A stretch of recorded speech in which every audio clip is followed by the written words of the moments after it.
예측 불허의 인생 전도서 강의 28번째 시간이고, 지난 시간에 이어서 인생은 예측 불허하다, 사람이 가지고 있는 외적인 자격과 조건과 능력에 의해서 모든 것이 결정되는 것이 아니라 인생의 성패는 사람 밖을 떠난 하나님이 정하시는 사건과 기회라는 말입니다.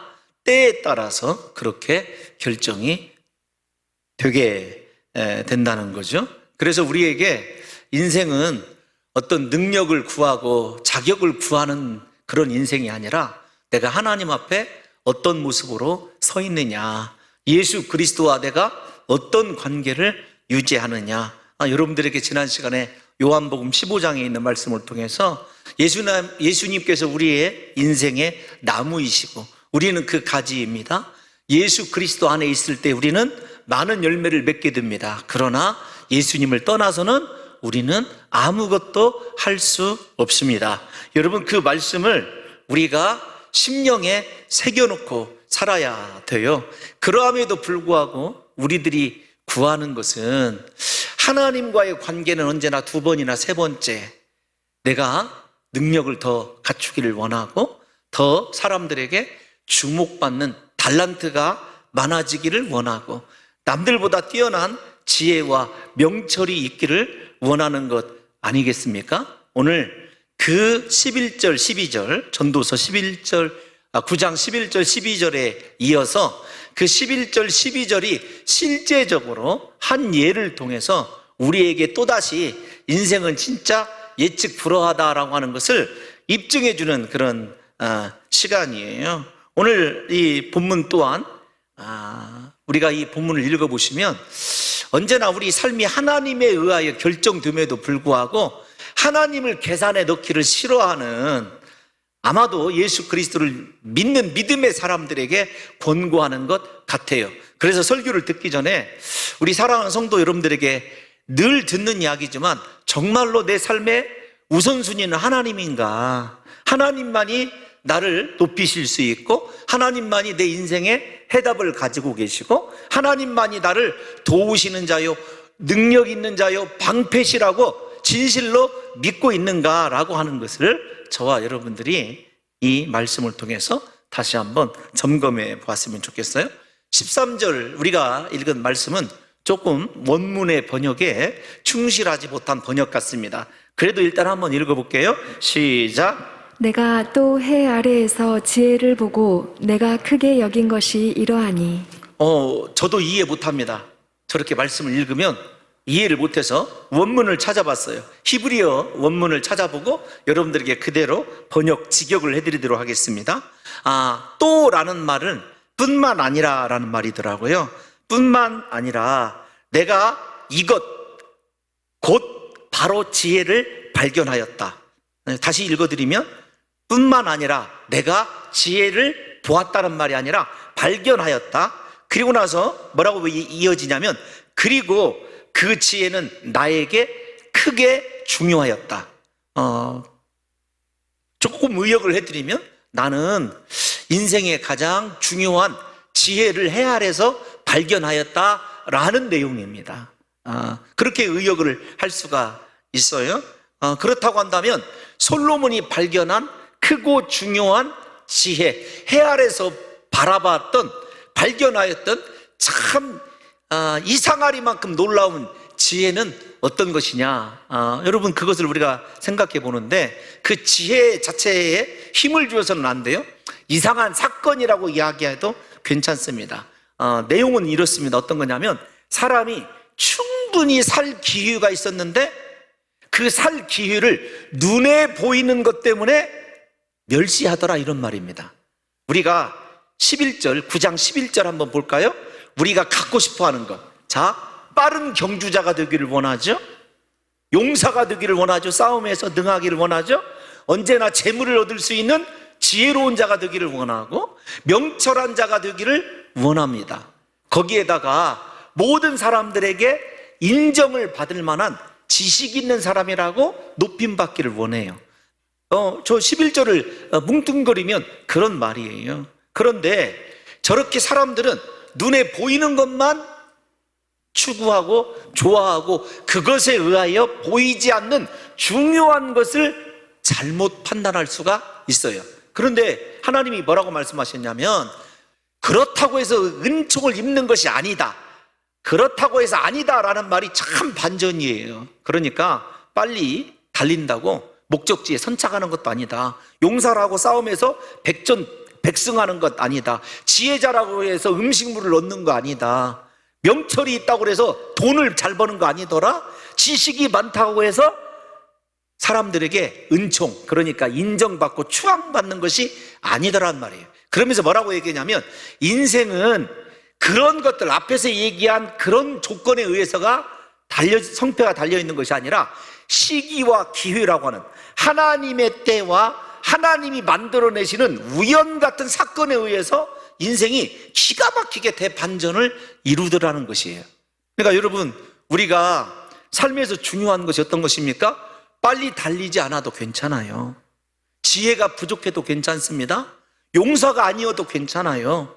다만 우리가 하나님의 시기, 하나님의 기회, 하나님이 역사하시는 그 사건을 분별할 수 있는 영적인 지혜를 가지고 있는 것, 하나님 편에 늘 속해 있어서 하나님이 우연이라고 우리가 부르는 그것들을 통해서 내 인생을 섭리하는 것을 바라볼 수 있는 영안이 있는 것이 진짜 인생의 성패라고 하는 것을 우리가 생각해 봐야 합니다. 이제 그 예를 실제적으로 들은 거예요. 14절, 솔로몬이 발견한 이상한 중요한 큰 지혜는 어떤 것이냐면, 시작. 곧 작고 인구가 많지 아니한 어떤 성읍에 큰 왕이 와서 그것을 에워싸고 큰 흉벽을 쌓고 치고자 할 때에. 여러분, 인구도 별 볼 일 없어요. 성도 아주 작아요. 그런데 큰 왕이, 이 말은 어떤 말이냐면 큰 나라를 다스리는 아주 힘센 왕, 이런 뜻입니다. 그러니까 외적으로 완전히 대조를 이루고 있죠.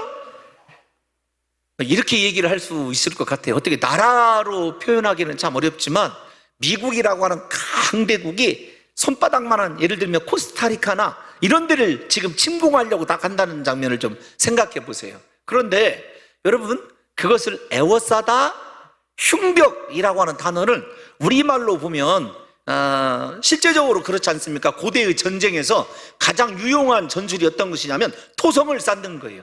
그 성을 굳게 닫고 있기 때문에 토성을 쌓고, 그 성보다 토성을 높이 쌓고 높은 곳에서 활을 쏘는 거예요. 전쟁에 가장, 예루살렘 성도 그렇게 멸망했어요.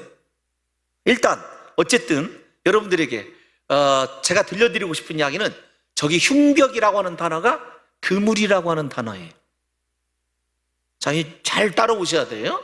그 다음에 에워싸다, 그 말도 올무, 그런 단어와 비슷해요. 그럼 저 단어가 어디에서 나왔을까? 지난 시간에 살펴본 12절 말씀을 한번 읽어보도록 하겠습니다. 12절 시작.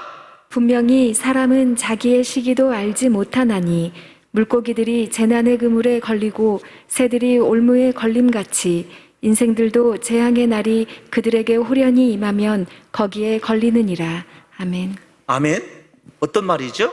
인구도 작고 성도 작은 이 성이 지금 재앙의 날에 걸린 거예요. 중요한 건 이 작은 성읍에 살아가는 그 왕과 사람들이 이 재앙의 날이 올 줄 알았다, 몰랐다? 몰랐다는 말이에요. 여기서부터 출발을 해야 돼요. 그러니까 오늘 본문은 11절, 12절에 대한 적용판, 확대판, 이렇게 이해를 하셔야 돼요. 그래서 흉벽이란 말도, 그 다음에 에워싸다라는 말도 그물과 올무의 단어가 거의 비슷해요. 히브리어를 제가 찾아보니까 흉벽이라는 단어가 마초드라는 단어에서 나왔는데, 올무, 그물, 그런 뜻이에요. 잘 생각해 보십시다. 이 작은 성읍에 사는 사람들이, 사람도 적은데 이렇게 큰 재앙의 날이 올 줄을 몰랐던 거예요. 그러면 몰랐으면 그 성이 하루아침에 함락되겠는가? 당연히 함락되죠. 그런데 중요한 것은 그 재난의 그물에서 벗어날 기회가, 때가, 시기가 그 성에 있었어요. 어떤 것이냐면 15절 말씀 한번 읽어보겠습니다. 15절 시작. 그 성읍 가운데에 가난한 지혜자가 있어서 그의 지혜로 그 성읍을 건진 그것이라. 그러나 그 가난한 자를 기억하는 사람이 없었도다. 아멘. 아멘. 근데 여러분, 제가 이 우리말 성경을 읽어보면 그 가난한 지혜자가 성읍을 구한 것처럼 그렇게 오해가 돼요. 아니, 우리말 성경이 실제적으로 그렇게 되어 있습니다. 그러나 여러분, 그 15절은 그런 말씀이 아니에요. 어떤 말씀이냐면 그 성읍의 지혜로 그 성을 건질 만한 사람이 있었지만 그가 가난하였다. 그래서 사람들이 가난한 그 사람을 보고 지혜를 구하지 아니하였다는 말이에요. 그러니까 여러분, 지혜자가 건졌다는 것입니까? 건지지 못했다는 것이에요? 건지지 못했다는 말씀이에요. 우리말 번역이 그 성읍을 건진 그것이라고 하는 그 부분의 번역이 잘못되어 있어요. 저 말이 이해가 가지 않으면 16절을 읽어볼게요. 16절 시작. 그러므로 내가 이르기를 지혜가 힘보다 나으나 가난한 자의 지혜가 멸시를 받고 그의 말들을 사람들이 듣지 아니한다 하였노라. 아멘. 여러분 보십시오. 지혜가 멸시를 받았어요. 그러니까 결론은 어떤 것이냐면 그 성읍을 구할 만한, 재앙의 날에 그 성읍을 구할 만한 시기와 때를 하나님이 주셨어요. 그런데 그 시기와 때를 어떻게 주셨냐면 가난한 그릇에다 주셨어요. 그러면 여러분, 우리가 11절로 다시 가보시면 11절, 본문 11절 가보십시다. 자, 지혜자들이라고 시작. 지혜자들이라고 음식물을 얻는 것도 아니고 이것에 해당되는 사람이에요. 그 사람에게 지혜가 있었어요. 성을 건질 만한. 그런데 그 사람이 음식물을 넉넉히 얻는 사람이 아니었습니다. 가난한 사람이었어요. 문제는 그 가난하지만 그곳에 하나님께서 그 사람에게 지혜를 주신 것이에요. 우리도 마찬가지입니다. 예수 그리스도를 믿다 보면 우리를 연약한 질그릇이라고 하지 않습니까? 그리스도의 그 보배로운 그릇을 우리에게 탁월한 외모, 탁월한 언변, 탁월한 능력, 어떤 학식 위에다가 스펙 위에다가 하나님이 주시지 않더라고요. 진짜 대부분 주실 경우도 있어요. 여러분 죄송합니다. 제가 알고 있는 사람들이 목회자들 뿐이어서 이렇게 말씀드리는 것이 참 죄송하기도 하지만 목회자들을 보게 되면 대부분 다 약점들이 있어요. 연약함들이 있습니다. 그런데 어떻게 저렇게 연약한데도 불구하고 하나님이 쓰실까? 이게 신기해요. 여러분들이 저만 바라봐도 그렇지 않습니까? 저만 바라봐도 좀 제가 스스로를 높이는 것이 아니라 오해하지 마시고 인격적으로 여러 가지로 부족한데 하나님이 어떻게 목사로 쓰실까? 저도 그게 의문이에요. 저는 그것을 하나님의 은혜, 하나님의 사랑이라고들 표현을 하거든요. 이왕이면 그 성을 구할 것 같으면 그 지혜자가 부자였으면 얼마나 좋겠습니까? 인생에 솔로몬이 발견한 지혜로운 것, 그것이 어떤 것이냐면 이런 거예요. 사람들은 눈에 보이는 것으로 보이지 않는 것을 판단한다. 그래서 살아날 기회가 있었음에도 불구하고 살아나지 못한다는 거예요. 어떤 거냐면 11절로 가보면 인생이 분명히 하나님이 정하신 시기와 기회, 때, 사건에 의해서 성패가 결정됨에도 불구하고 사람들이 그 시기와 때를 무엇 때문에 앞에 나타나 있는 위대한 조건이 아니라 부족한 조건들 때문에 멸시한다는 거예요. 무시한다는 거예요. 그래서 멸망하더라는 거예요. 그러면 거꾸러지고 넘어지는 인생 가운데 하나님의 재앙만 있었느냐? 그렇지 않아요. 그 재앙에서 충분히 벗어날 수 있는 그 사람들이 발견하지 못한 우매한 우리가 환난 날에 발견하지 못한 하나님의 도우심을 우리가 여러분 외면한 때가 얼마나 많이 있었는지 그 기회를 놓치지 않는 것이 지혜더라. 이렇게 역설적으로 지금 솔로몬이 우리에게 이야기하고 있는 것입니다. 사랑하는 성도 여러분, 이 사람에게 지혜가 있었음에도 불구하고 가난하였어요. 그러나 그 사람 안에 있는 지혜면 그 성읍을 어떻게 할 수 있다고요? 건질 수 있었어요. 15절 말씀 다시 한번 보겠습니다. 15절, 본문 15절 중요한 것이 있어요. 시작. 그 성읍 가운데에 가난한 지혜자가 있어서 그의 지혜로 그 성읍을 건진 그것이라. 그러나 그 가난한 자를 기억하는 사람이 없었도다. 아멘. 성경이 그러나 그 지혜자를 기억하는 사람이 없었도다 이렇게 이야기하지 않아요. 지혜자는 쏙 빼요. 가난했다, 눈에 보이는 현상에만 사람들이 집중하기 때문에 그런 것입니다. 우리도 마찬가지죠. 여러분 직장에서도 그렇고 여러분 만나는 사회에서도 그렇고 사람이 무언가 갖췄을 때 그 말에 힘이 있다고 생각하고 그 사람의 말이 옳은 것처럼 여겨질 때가 많이 있지 않습니까? 우리에게 그런 패단에서 벗어나는 것이 진짜 지혜자라는 거예요. 그러니까 참 하나님의 역사를 이해할 수가 없어요. 하나님께서 그 성을 재앙의 날에 구하려고 가난한 지혜자를 두었는데 사람들이 그 지혜자를 기억조차 하지 못해요. 이게 참 얼마나 큰 그 성의 불행이겠느냐고요. 그런 예가 실제적으로 사람들의 외모만 보고 판단하는 예가 많이 있습니다. 제가 설교를 준비하면서 레오 톨스토이, 여러분 톨스토이 아시잖아요? 그 톨스토이가 항상 이렇게 글만 쓰느라고 수염이 이렇게 텁수룩해요. 근데 정말로 이번에는 내가 내 책을 어느 사람에게 좀 도움을 줄까 이렇게 책을 쓰고는 가난한 출판사, 좀 도와주고 싶은 출판사에 찾아갔어요. 내가 좀 내 책을 좀 내고 싶다, 이 책을 좀 내도 되겠느냐. 그러니까 그 출판사 사장이 이 톨스토이의 행색을 보면서 원고는 쳐다보지도 않고 뭐라고 얘기했냐면, 우리에게는 그만한 능력도 없고 원고도 넘쳐나고, 한마디로 얘기하면 톨스토이를 문전 박대한 거예요. 그러니까 이 톨스토이가 원고 뭉치를 집어넣으면서 뭐라고 얘기했냐면, 나는 러시아 사람들이 나의 글을 기다리고 믿고 있어서 썼는데 왜 거절하느냐. 이 사람이 좀 이상했어요. 물어봤습니다. 당신의 이름이 무엇이요? 내 이름이 레오 톨스토이다. 이제 이 출판사 사람이 사장이 얼마나 당황했겠습니까? 그 사람의 글을 받으려고 온 러시아에 있는 출판사들이 줄을 대고 그런 사람인데, 찾아온 기회를 겉모습 수염 텁수룩하고 가난하게 생겼다는 그 이유 하나로 거절한 걸로, 그 사람이 톨스토이가 그 사람에게 내놓았던 그 원고 뭉치가 유명한 부활입니다.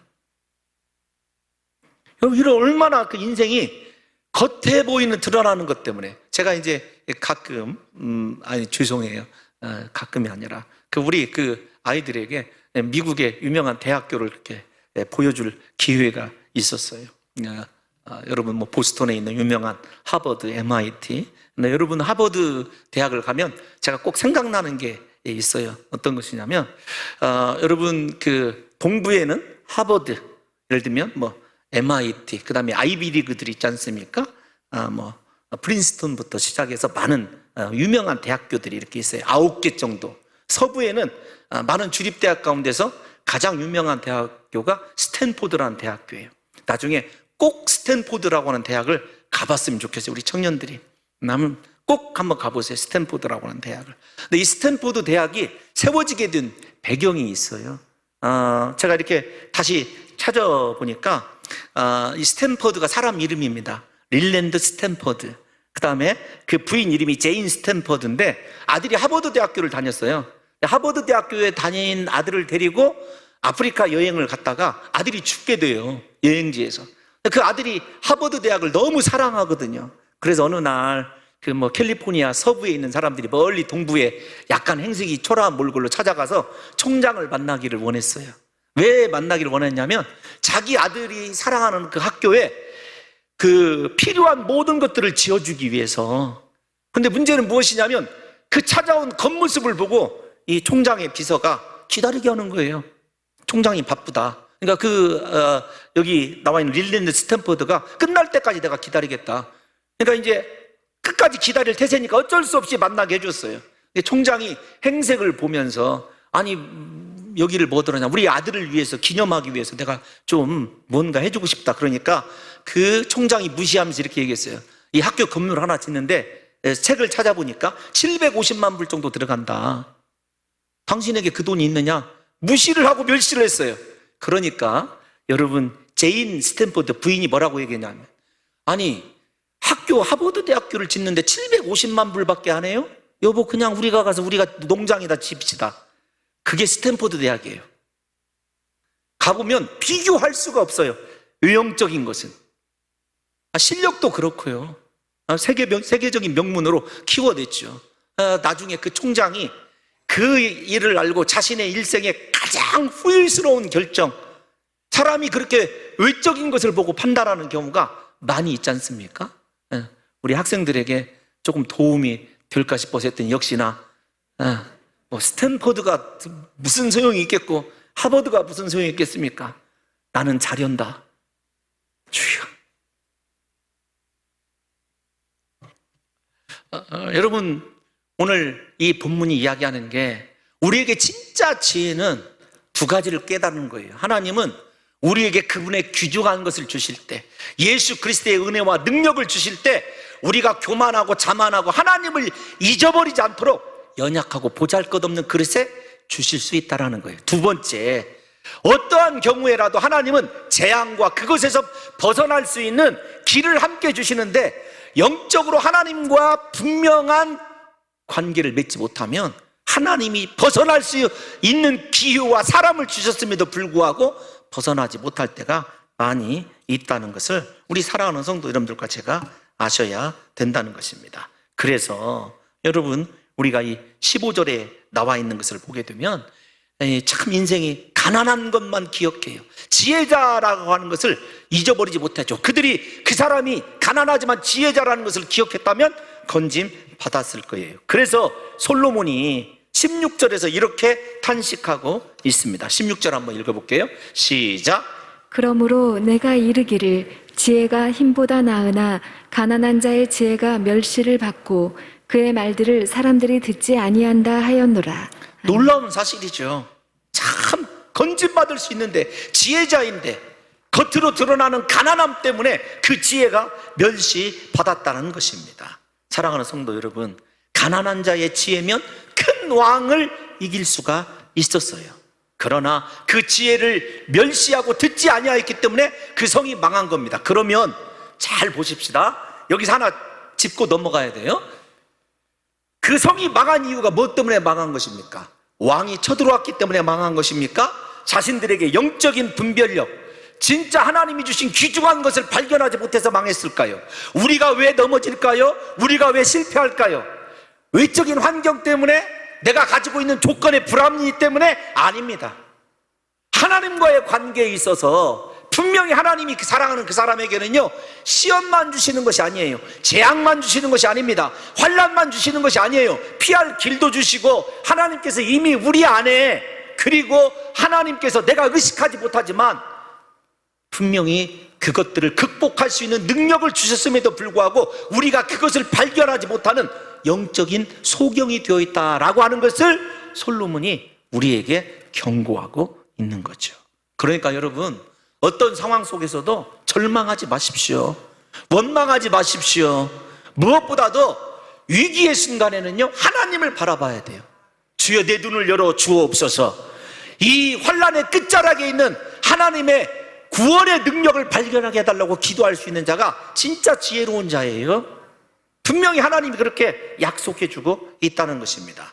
솔로몬이 탄식이 이어집니다. 17절 탄식 한번 읽어볼까요? 시작. 조용히 들리는 지혜자의 말들이 우매한 자들을 다스리는 자의 호령보다 나으니라. 지혜자의 말은 작아요. 이 말은 무슨 말이냐면 힘이 없다, 그런 말이기도 합니다. 왜냐하면 가난한 사람이 지혜는 있지만 어떻게 큰 소리를 칠 수가 있겠습니까?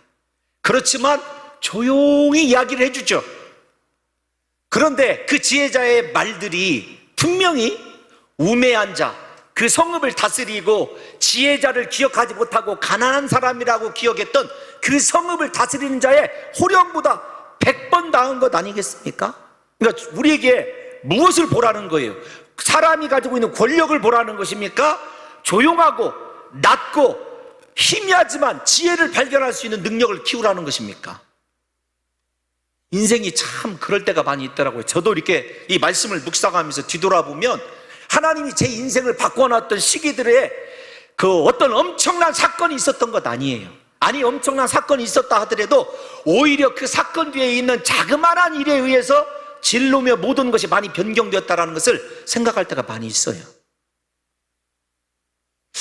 그래서 우리 예수 믿는 사람들에게 다시 강조합니다. 제발 하나님 권세를 주시고 힘을 주시고 능력과 지혜를 주시고 이런 것을 구하는 것이 아니라 하나님, 내가 하나님 편에 속해 있어서 하나님이 내 인생 가운데 예비해 놓으신 시기와 기회, 내가 할 수 없는, 하나님만이 할 수 있는 그것을 내 것으로 삼을 수 있는 은혜를 주옵소서. 여러분, 이것이 우리가 진짜 깨달아야 될, 솔로몬이 깨달은 지혜라는 것을 이해하셔야 됩니다. 솔로몬의 입장에서 생각해 보면 솔로몬은 선착할 수 있는 빨리 달리는 능력의 사람이었어요. 왜냐하면 아버지가 왕이었으니까 권력 그대로 이어받았죠. 용사 아닙니까? 지혜가 있어서 솔로몬이 모든 나라들부터 조공을 이어받았던 걸 생각해 보세요. 지혜가 있었고 명철이 있었습니다. 솔로몬의 지식이 얼마나 탁월했습니까? 그러나 그가 하나님의 뜻을 이루는 데는 실패한 왕 아닙니까? 우상숭배? 왜 그렇게 되었을까요? 왜 우상숭배하고 그렇게 되었을까요? 솔로몬이 눈에 보이는 것에 집착하다가 자신 안에 있는 외적인 사람들이 인정해 주는 것에 집착하다가 진짜 하나님 앞에 겸손히 엎드리고 내 삶을 주장하시는, 시기와 때로 주장하시는, 기회로 주장하시는 그 하나님을 인식하지 못했기 때문에 그런 것 아니겠습니까? 우리 한 번만 더 읽어보도록 하겠습니다. 18절 말씀 한번 읽어볼게요. 시작. 지혜가 무기보다 나으니라. 그러나 죄인 한 사람이 많은 선을 무너지게 하느니라. 다시 강조드리는 게 어떤 것이죠? 지혜가 성읍을 에워싸고 있는 것보다, 그러니까 뭐 흉벽을 쌓고 그 다음에 여러 가지 무기보다 훨씬 낫다라는 거예요. 우리에게 저렇게 한마디가 등장하는 이유는 어떤 것 때문에 그러냐면 당연한 것으로 결론 지어서는 안 됩니다. 여러분, 눈에 보이는 이 무기가 좋을까요? 그 다음에 내 안에 있는 지혜가 좋을까요? 이렇게 얘기하면 이해가 안 가니까 우리가 한번 골리앗 이야기 지난주에도 했으니까 다윗과 골리앗 이야기 한번 해보십시다. 사울이 집착하는 건 무엇이었죠? 골리앗이 가지고 있는 무기예요. 갑옷입니다. 다윗은 그것에 집착하지 않았어요. 오직 만군의 주 여호와 하나님의 이름만 의지하였습니다. 이것이 지혜로운 거예요. 오늘날 다시 강조하는 것이 어떤 것이냐면 하나님을 의지하는 그 믿음, 하나님 안에서 삶을 바라보는 것이 진짜 지혜로운 것이다. 그런데 너희는 왜 아직도 밖으로 드러나는 조건과 능력과 손에 쥐어지는 것을 더 집착하느냐? 이게 솔로몬이 우리에게 주는 마지막 경고입니다.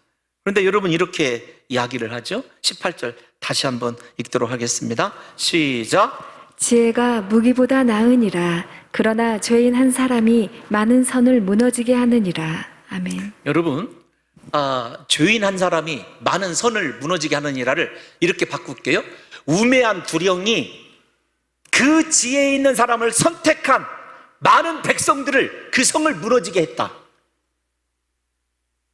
이게 굉장한 충격 아니겠습니까?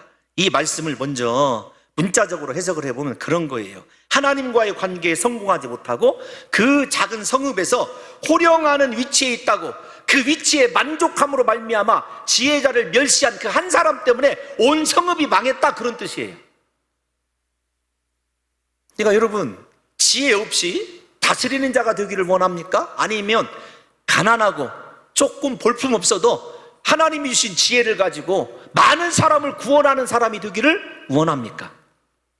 인생의 마지막 우리에게 어떤 위치가 되기를 원하는지를, 물론 다스리면서 지혜를 가지고 권력을 행사할 수 있으면 좋겠죠. 우리에게 양자택일 해야 된다면 어떤 것을 선택하겠느냐는 거예요. 우매하지만 성읍을 다스리는 호령자가 되기를 원하십니까? 아니면 가난하지만 지혜자가 되어서 내가 많은 사람을 구원할 수 있는, 재앙의 날에 구원할 수 있는 선한 일을 하는 사람이 되기를 원합니까? 지혜자라면 어떤 것을 선택할까요? 여러분들이 선택해야 될 문제입니다. 예수 그리스도께서 갈릴리에 볼품없는 제자들을 부르셨습니다. 그들을 통하여 교회를 세우시고 수많은 사람들을 구원하는 예수 그리스도의 역사를 한번 생각해 보세요. 그런데 하나님의 자녀들이, 지혜를 가지고 살아가야 될 사람들이 예수 그리스도를 구하는 것이 아니라 세상의 것을 구하다가 결국은 주어진 그것 때문에 멸망하는 어리석음을 범할 때가 많이 있어요. 문자적으로 이 18절을 다르게 해석을 해보면 이런 것입니다. 예를 들면 아간 한 사람 때문에 이스라엘 공동체가 아이성 전투에서 패하고 얼마나 많은 수치를 당했습니까? 아간의 범죄 하나 한 것. 그러니까 여러분, 이게 한 사람의 영향력을 이야기하면서 그 한 사람의 영향력을 행사할 사람이 하나님과의 관계에 성공하고 하나님에게 속해 있었다면 얼마나 좋았을까를 우리에게 역설적으로 설명하는 말씀이에요. 이 말씀이 이해가 안 간다면 지난 시간에 우리 그 사도행전을 강해하시는 김진 목사님이 아나니아와 삽비라 얘기했지 않습니까? 아나니아와 삽비라의 그 사건 하나 때문에 교회 공동체에 하나님의 죽음이라고 하는 징계와 진노가 내린 것을 한번 생각해 보십시오. 그렇다고 한다면 우리가 이렇게 적용을 해보세요.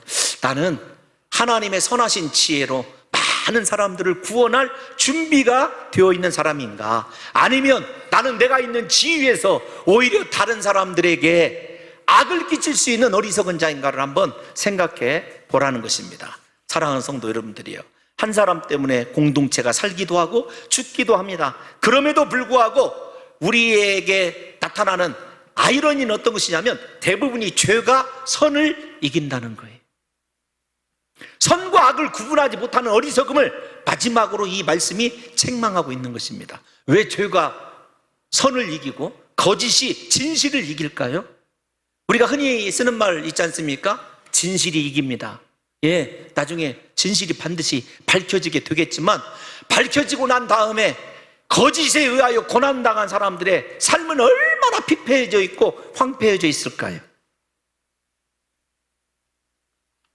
죄가 오히려 선을 정죄하고 심판함으로 말미암아 온 공동체가 그렇게 고통당할 때가 있다는 것이에요. 그러므로 겉으로 드러나는 조건과 능력을 바라보고 그것에 취하여 사는 인생이 되지 말고 그것들을 다 상쇄하고도 남음이 있는 시기와 기회, 즉 사건을 주장하시는 하나님 편에 속하여 하나님 내게 선과 악을 분별할 수 있는 은혜를 주셔서 혹시라도 내 죄가 수많은 사람들의 선함을 깨트리지 않도록 도와 주옵소서. 반대로 문자적으로 그대로 해석을 하면 하나님 내 안에 보잘것없는 인생임에도 불구하고 하나님의 놀라운 은혜를 주신 것 감사합니다. 이 은혜를 통하여 비록 내가 다른 사람에게 인정받지 못하나 가난한 자라고 멸시받는 위치에 있으나 하나님이 필요하신 때 하나님의 사건에 내가 등장하여서 수많은 사람들을 구원하는 자가 되게 도와주옵소서. 어떤 사람이 지혜자라고 하는 것을 우리에게 선택하라는 거죠. 저는 우리 봉동중앙교회가 겉으로 드러나는 모습이 중요한 것이 아니라 우리 안에 하나님께서 놀라운 은혜를 주시고 십자가의 그 권능을 주시고 우리로 하여금 수많은 세상을 구원할 만한 하나님의 놀라운 지혜로 이곳에 임재해 계시다고 믿고 있어요. 우리가 그 지혜를 가지고 일하는 것 분명히 우리의 자세, 우리의 가치관이 바뀌어야 됩니다. 내 삶의 성패가 하나님 손에 달려 있으니 이렇게 주신 은혜에 감사하면서 누구와의 관계에 성공하는 인생을 살아야 돼요. 무슨 일이 있어도 하나님께 속하여서 하나님이 주신 지혜로 우리의 시기, 우리의 인생에 일어나는 모든 사건들을 분별함으로 말미암아 부디 여러분들 때문에 우리 교회 때문에 수많은 사람들이 구원받는 역사가 일어나도록 소원합니다. 제발 눈에 보이는 것 달라고 기도하기 이전에 하나님을 보게 도와주옵소서. 하나님의 은혜로 내가 새로워지게 도와주옵소서. 다시 기도하고 축복합니다. 여러분, 우리에게 하나님이 재앙만 주시는 것 아니에요. 그것에서 벗어날 만한 내가 바라보지 못하고 있는 아주 자그마한 것들이 사실은 결정적인 나를 구원할 수 있는 요소까지 함께 주어져 있다는 사실을 믿으시고 어떤 경우에라도 주만 바라보시고 승리하시는 귀한 성도들 되시기를 예수님의 이름으로 축원합니다.